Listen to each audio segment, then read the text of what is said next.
स्वच्छ झाली. ती चंचुला शिवलोकी गेली आणि माता पार्वतीची सखी बनली.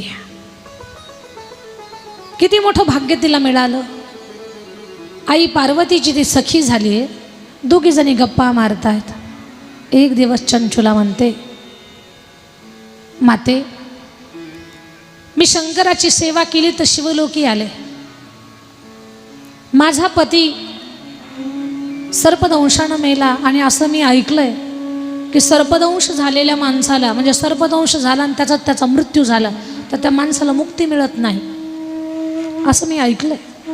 सर्पदंशानं मृत्यू प्राप्त झालेल्या माणसाला मुक्ती मिळत नाही, त्यांची आत्मा भटकत राहतात. माझा पती कुठे असेल?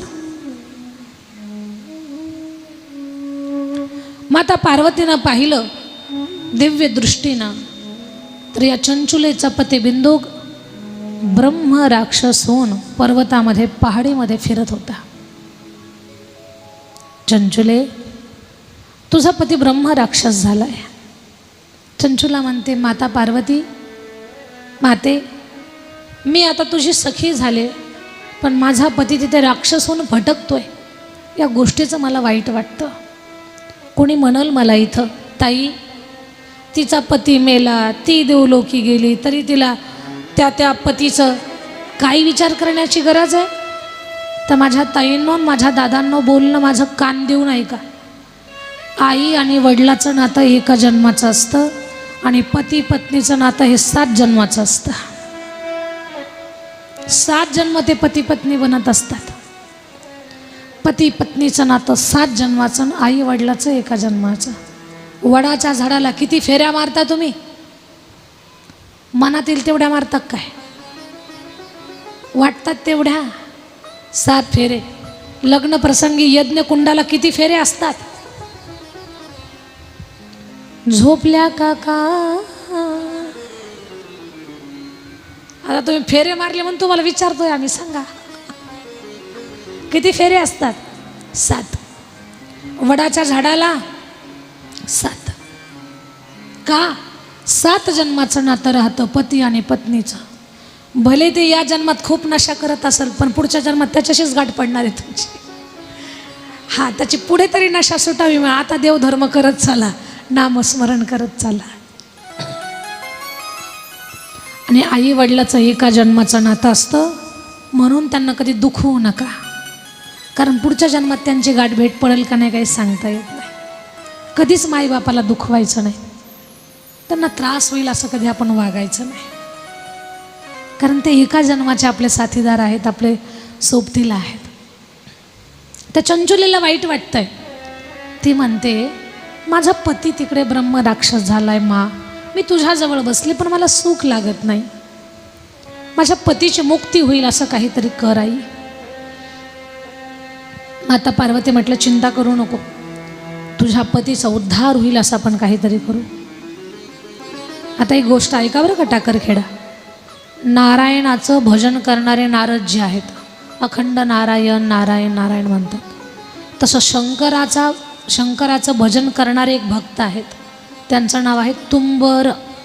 जी लोक काकडा करतात ना, तर काकड्यामध्ये आहे पहा, शुकसनकादिक नारद तुंबर भक्तांच्या कोटी, कवाडा आडोणी पह ताती जग जेठी. शुक, सनकादिक, नारद आणि तुंबर, हे तुंबर कोण आहेत? तर ते शंकराचं भजन करणारे आहेत. जसं नारायणाचं भजन करणारे नारदजी, तसं अखंड पृथ्वीवरती शंकराचं भजन करणारे तुंबर आहेत. तुंबराला बोलावून घेतलं. तुंबरजी, कामा, या चंचुलेचा पती बिंदुक ब्रह्म राक्षस झालाय, त्याचा उद्धार करायचा आपल्याला. आई काय करू? त्याला शिव महापुराण कथा सांगा, म्हणजे त्याची मुक्ती होईल. माझं बोलणं ऐका माझ्या दादांनो. जिवंत माणसाला मुक्ती, जीवनाची सफलता देणारी ही कथा आहे, नवल नाही. माणूस मेला, भूत जरी झाला, भूत काय, भूताच्या वरची योनी म्हणजे ब्रह्म राक्षस योनी, त्या योनीत जरी माणूस गेला तर त्याच्यातून मुक्त करण्याची ताकद या शिवमहापुराणमध्ये आहे. एवढी ताकद या शिवमहापुराण. आणि शिवमहापुराण कथेचं श्रवण करणाऱ्या माणसाला भूतबाधा कधी होत नाही, पिशाच कधी त्यांच्या मागे लागत नाही. घरामध्ये जर बाहेरची बाधा असेल तर ते निघून जाईल. शंकराचं तीर्थ घरात घेऊन जा आणि शिंपडत जा. शंकराचं तीर्थ जरी शिंपडलं तरी घरातली बाधा निघून जाते. आता विषय निघाला म्हणून सांगते मी तुम्हाला, माझं बोलणं कान देऊन ऐका. रोज महादेवाला पाणी घाला. रोज कुठं कुठं स्वयंभू शिवलिंग असतं पहा, ते फार प्रभावी असतं. स्वयंभू शिवलिंग फार पॉवरफुल असतं, कारण ते आपोआप भूगर्भातून प्रगट झालेलं असतं. पण ते सगळीकडेच नसतं. प्रतिष्ठित शिवलिंग मात्र प्रत्येक गावात असतं. प्रतिष्ठित शिवलिंग म्हणजे स्थापन केलेलं.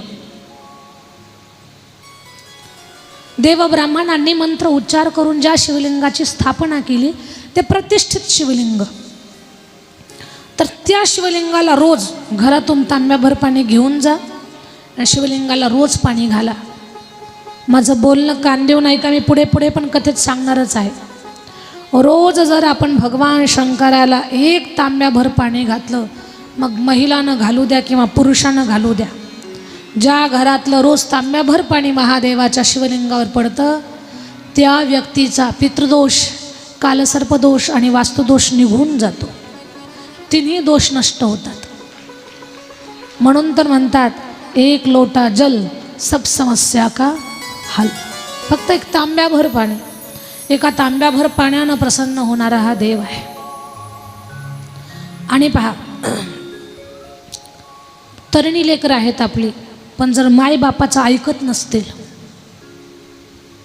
उन्हाळपणा करत असतील, त्यांचा अभ्यासात मन लागत नसेल, नको त्या कामात जास्त डोकं लागत असेल, आणि मायबापाची तळमळ असते की यानं शिकावं, स्वतःच्या पायावर उभं राहावं, यानं शिकावं, याच्यासाठी किती तळतळ करतो आम्ही, पण आपली तळमळ जर लेकराला कळत नसेल आणि त्याच्या खोड्या थांबत नसेल, ते शांत जर होत नसेल, तर एक करा, रोज महादेवाला पाणी घाला.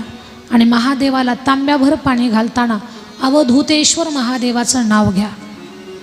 आणि थोडंसं घातलेलं पाणी, जिथून आता समजा हे शिवलिंग आहे, पाणी घातलं ना असं पाणी खाली वाहिलं, जिथून पाणी जाते ना जलाधारी, जिथं जिथं पाणी पडतं तिथून थोडंसं पाणी धरा, वाटीमध्ये घ्या, घरी आणा आणि तुमचं लेकरू आंघोळीला जे पाणी घेतं ना त्या पाण्यात टाका.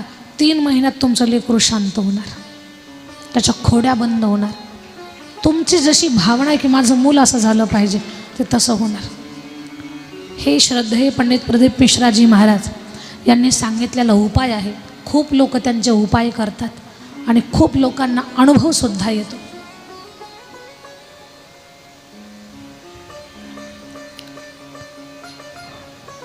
तर तुंबरजी त्यांना सांगितलं, जा बिंदूकची मुक्तता करा. तुंबर महाराज त्या ब्रह्म राक्षसाकडे आले. तो ब्रह्म राक्षस भटकत होता. तुंबरानं त्याला पकडलंय. तो अंग झटकून निघाला, पकडलं, झाडाला जबरदस्ती बांधून टाकलं आणि त्याच्या समोर शिवमहापुराणचं गायन केलं. शिवमहापुराण कथा त्याला सांगितली. माझ्या ताईंनो त्याची ऐकण्याची इच्छा नव्हती, जबरदस्ती त्याला कथा ऐकवली. इच्छा नसताना त्याला कथा ऐकण्याची वेळ आली.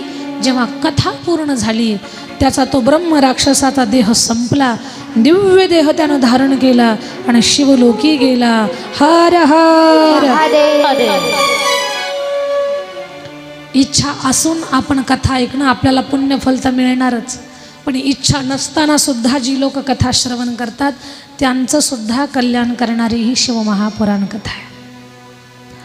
हे शिवमहापुराण कथेचं महात्म्य. तो बिंदू गेला, महादेवाच्या चरणी लील झाला. पत्नीनं त्याला पाहिलं, चंचुलीनं, तिला खूप आनंद झाला आणि ती चंचुला वारंवार माता पार्वतीचे धन्यवाद द्यायला लागली. त्या बिंदूला शिवगणामध्ये सहभागी करून घेण्यात आलं.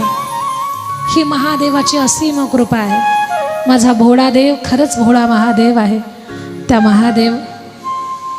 त्या महादेवाची कथा सगळ्यांना सुख, समाधान, आरोग्य, ऐश्वर्य देणारी आहे.